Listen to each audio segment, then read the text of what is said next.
Welcome to the Solar Builder Buzz. I am Chris Kroll, editor-in-chief of Solar Builder magazine. As we're watching the federal tax credits be ripped away from residential solar, I thought it was a good time to catch up on net metering changes happening across the country. Kind of the other things that have started to be ripped away from residential solar, to kind of take stock of where that is today. And a great resource for doing this is the NC Clean Energy Technology Center. The center is home to the database of states' incentives for renewables and efficiency, DSIRE, a public good that provides information on policies and programs related to clean energy at the federal, state, local, and utility level across the U.S.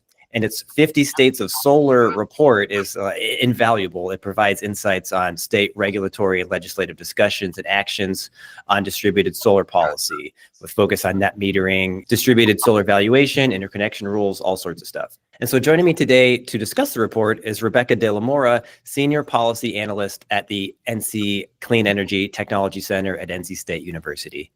Hey, Rebecca. Hi, Chris. Good to be here. Yeah, thank you for taking the time today.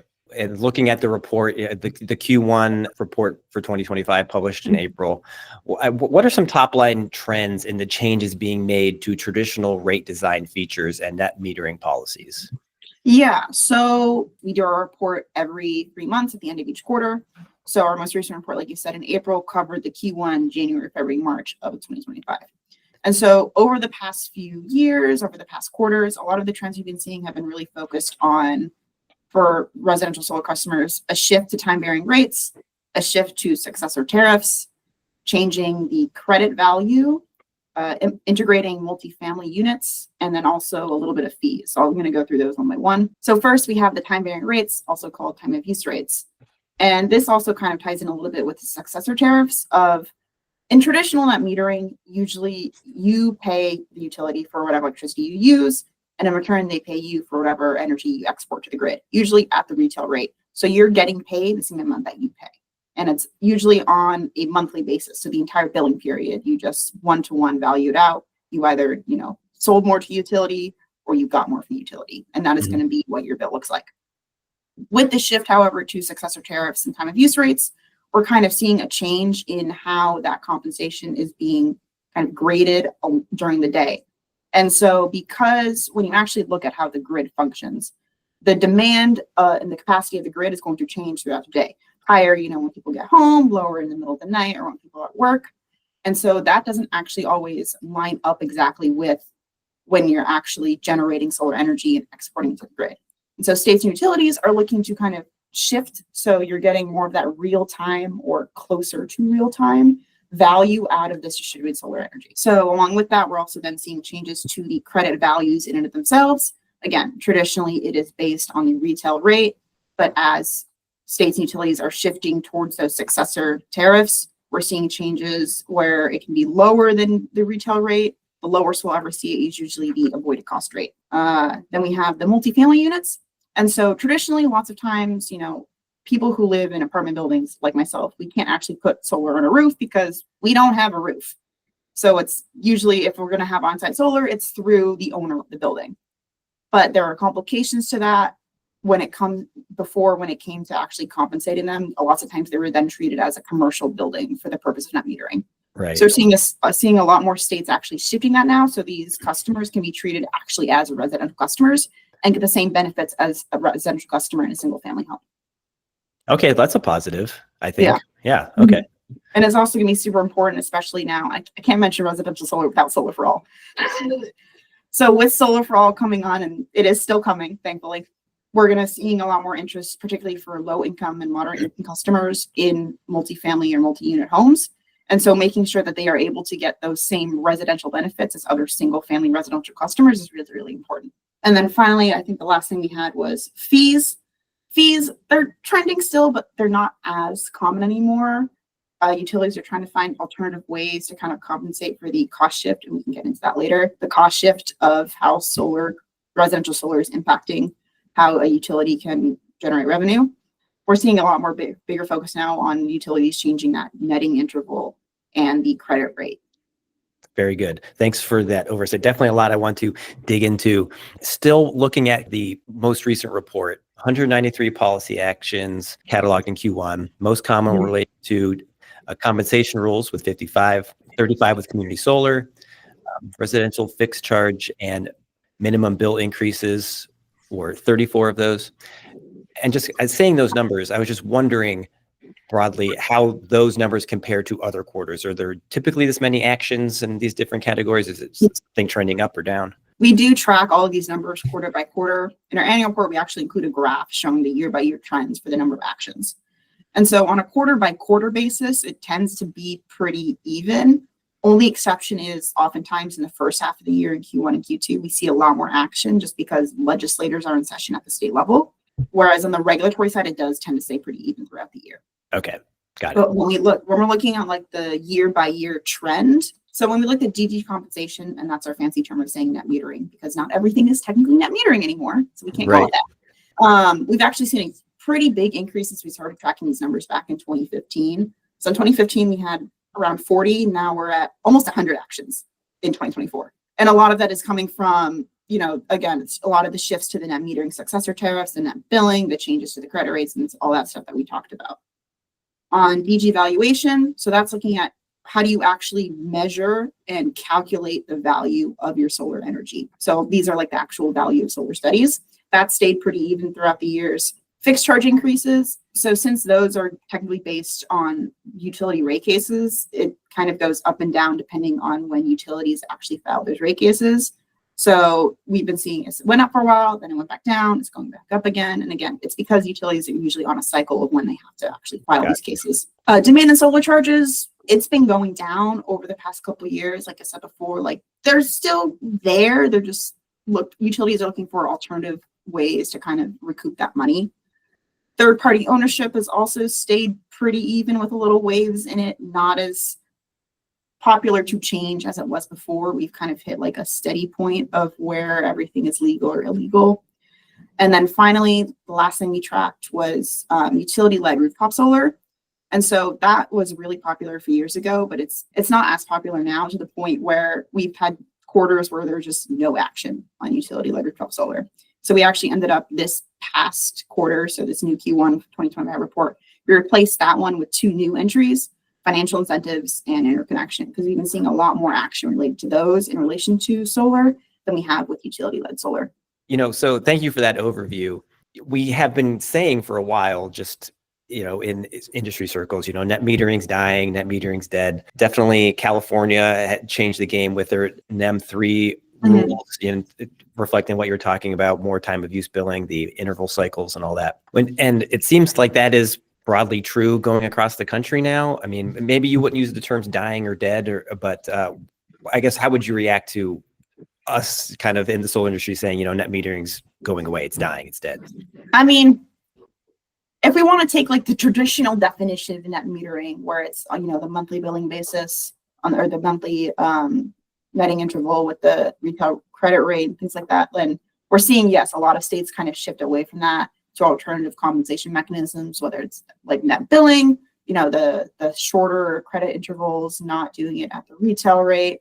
But as a whole, if you want to use net metering in the conceptualization of just compensating for distributed generation, that is still all here. Like almost every single state does have rules in place for some sort of distributed generation compensation. And so while they might be changing some things with it, it's still technically net metering and it's still there. And of course, again, like you said, like California, other states, we've seen shifts to the alternative compensation mechanisms, like net billing or something like that.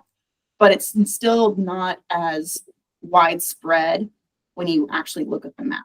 If you're listening to this on podcast, seek out the video version. We'll be showing some of these maps in the video. So for example, in the report in Q1, you noted Nevada utilities filed for a NEM successor that would involve the 15-minute netting intervals for systems 25 kW or less instead of monthly. And the credit rate of 75% though would stay the same.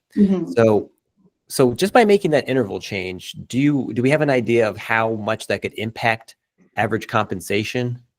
Yeah, so I can't give you hard numbers on that because that's not something you do, but I can kind of give the general conceptualization of how this works. Okay. Because when we're talking about netting intervals, the reason that states and utilities are implementing this comes back to, again, the actual utility and use of the grid. Because, you have high demand during certain times of the day and lower demand during other times of the day. And like I said before, we want to get into compensating distributed generation at its real-time value. Like, what is the actual value that this energy can give to the grid at this moment in time? And barring, tying the credit rate to the actual, wholesale clearing price, which they're not doing, by the way, for residential customers, you have to find alternative ways to kind of get as close to that as possible. And their solution to that is decreasing the netting interval from the full month to the most common we usually see is 15-minute intervals. So within that 15-minute interval, you're going to then individually do the math of how much did you use versus how much did you produce and sell to the utility for each of those 15 minutes throughout the day. And so when you're doing that, it will affect how you're compensated, generally speaking. The goal, of course, eventually is that the point is for the utility to get the most benefit out of these distributed resources by getting them to sell when the utility is having a lower capacity production, which is usually, when the sun goes down at the end of the day, which also happens to be when everyone gets home and makes dinner and does their laundry and turns on the AC. Right. And so when they're doing this, eventually, the true goal would be to have people be able to time when they dispatch their distributed generation. But that, of course, would require you to have some kind of storage system attached to it, which not everyone is going to do. Now, when you're on the standard rate, it might not affect you as much, but these netting intervals are really, really important if you're on a time of use rate. Because on the time of use rate, it means your retail rate does actually change throughout the day. Oftentimes, it's higher during the on-peak periods, like when you get home, lower during the off-peaks, like in the middle of the night, or, in the middle of the day when everyone's at work. Generally, does it seem like the shift to the 15-minute netting intervals coincides with time of use rates, or do they not necessarily correlate? They don't necessarily have to. So one of the things also is some states or utilities will require a net metered customer to enroll on a time of use rate. Not all utilities do that. Not all states do that, even though the state might still have the netting intervals in place. So I don't want to say it's like a one-to-one. You have to be on a time of use rate in order to get the netting interval. But I also don't want to say like there is no correlation whatsoever between having a time of use rate and having the smaller netting intervals. Okay. But generally speaking, they would tend to have both at the same time. And I would also say there's a higher chance the utility has implemented some form of time of use rate before they implemented net metering successor tariff, just because of the maturity of the proposal, so to speak. Yeah, gotcha. Okay. So there was a little bit of nuance there, but in my mind, when I heard like the interval rates, I always kind of jumped to time of use rate. They don't necessarily go together, but they kind of do from what you're saying. Yeah. In some, like, maybe they're already on time of use, but yeah. Yeah. Okay. It makes sense from a utilities perspective to kind of tie those things together. Because again, there's a lot of utilities out there. So Right. like, I don't want to say it's all one way or the other, because definitely there's at least one utility doing it in the way I'm saying it's not being done. Yeah. All these conversations always have the caveat of there's a lot of nuance. So you have to, really know what region and what you're talking about. Yeah. So there's just assume there's an asterisk to all of the sentences that are coming out of my mouth. That's right. Me too. Always.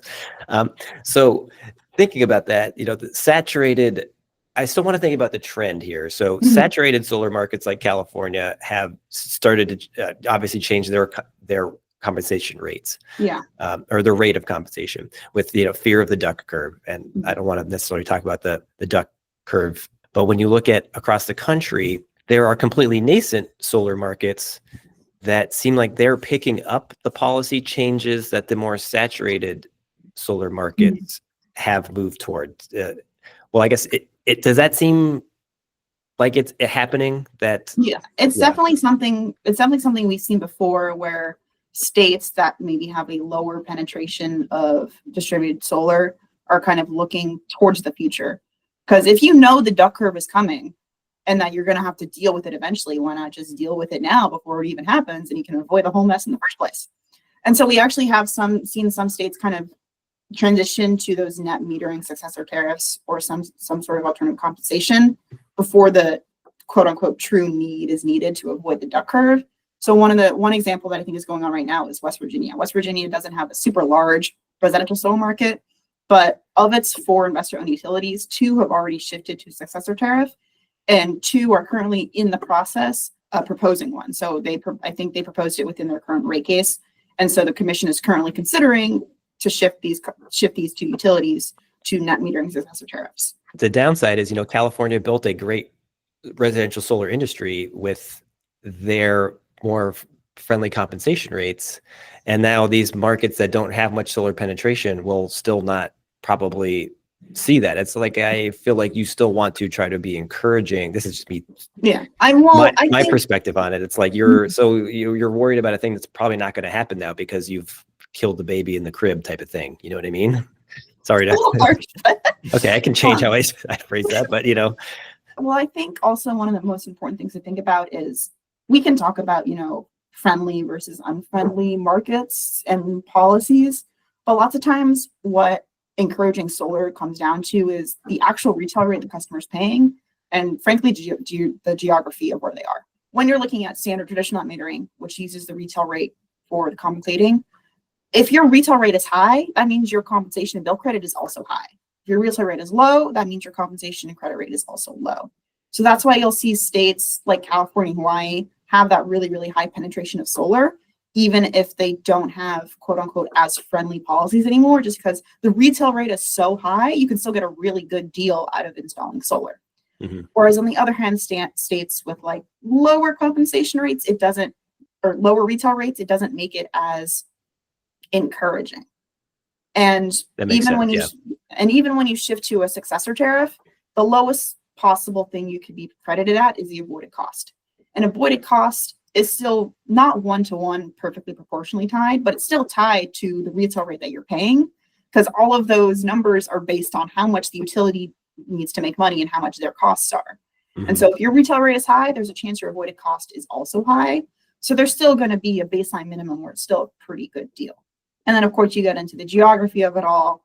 Like, for example, Arizona has a pretty low compensation rate. They're slowly transitioning to the true avoided cost rate down from the retail rate.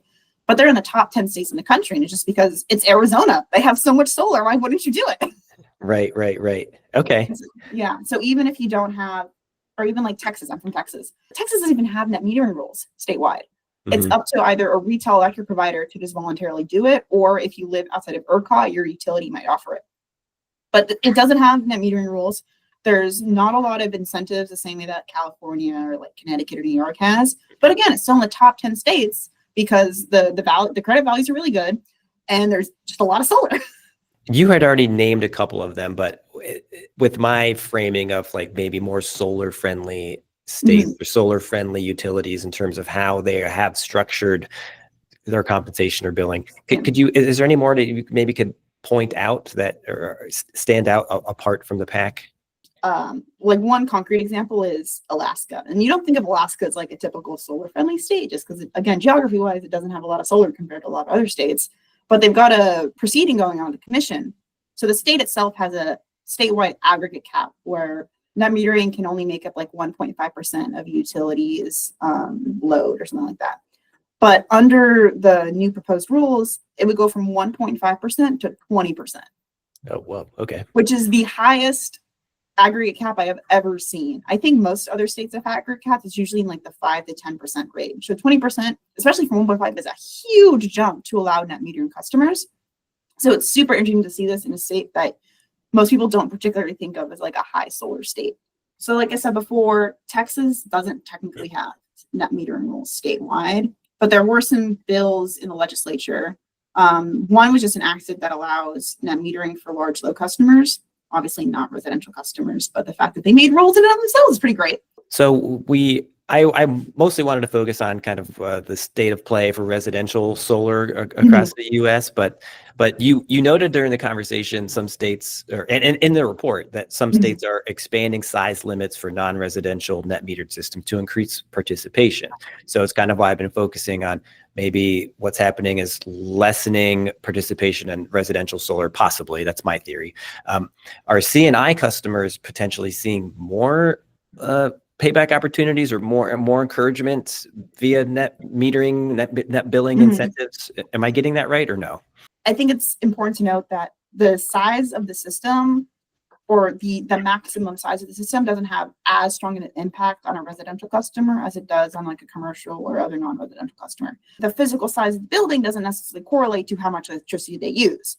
because there's a big difference between a department store and a grocery store that's the same size, but has to keep all this food frozen and refrigerated. They actually oftentimes then need those bigger systems. So a grocery store is going to need a bigger system than an equally sized department store because they're just using more electricity in the same amount of space.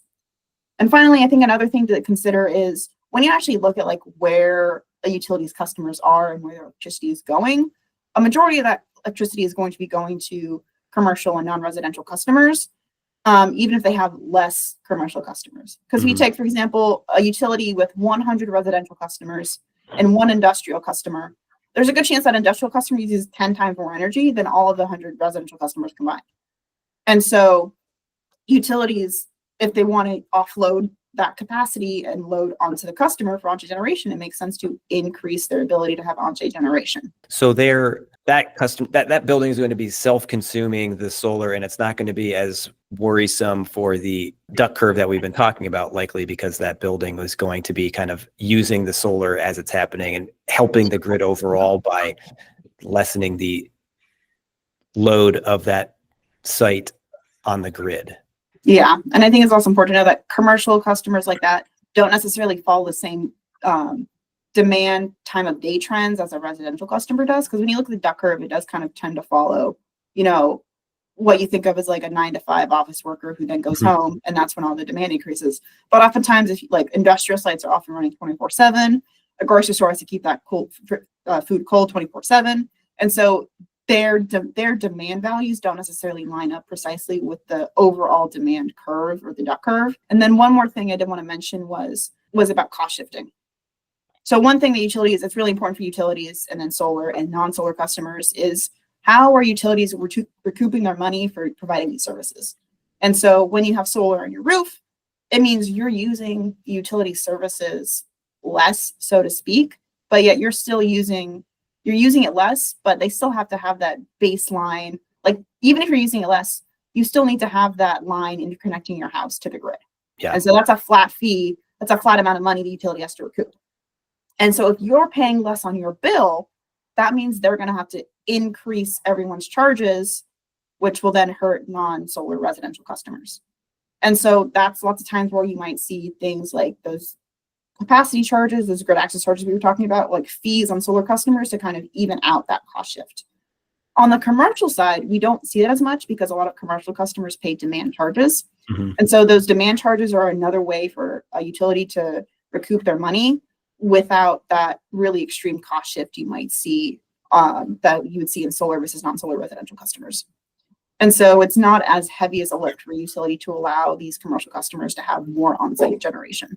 Are there any particular advancements maybe mentioned in this or things on the table that are in this report that on the commercial side you're keeping an eye on or think like, oh, this could be a good market for commercial solar?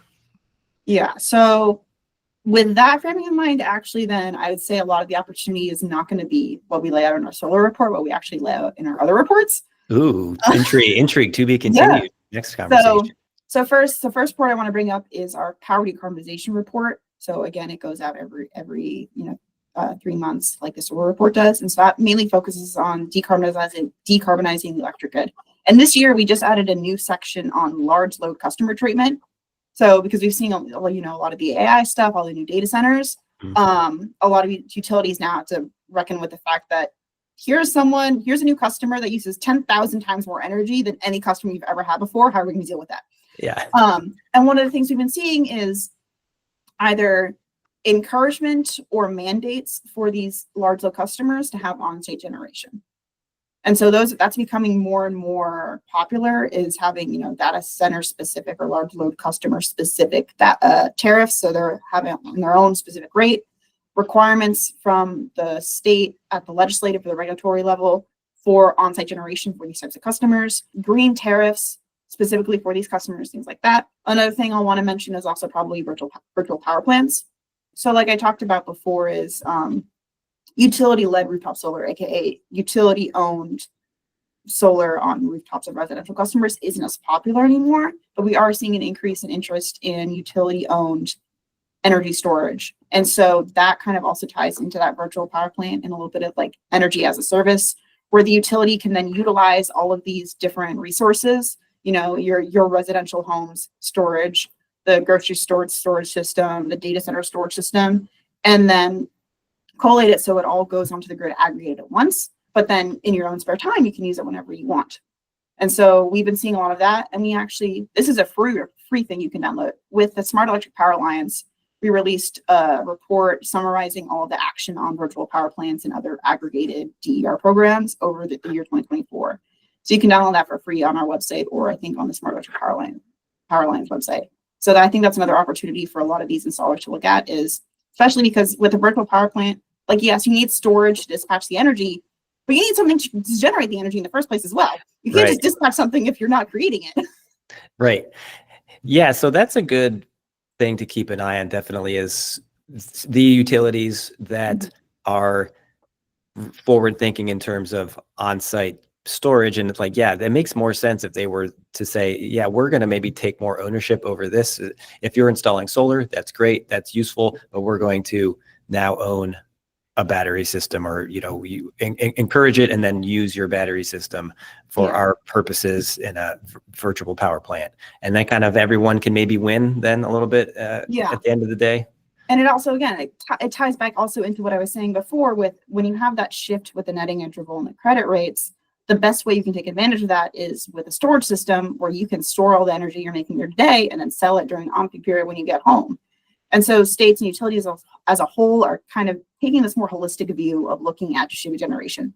Because before it was just like, oh, we need to get solar out on there. But now that as everything is becoming more complex and you're getting more and more of these types of resources, they need to look at it from a system-wide perspective.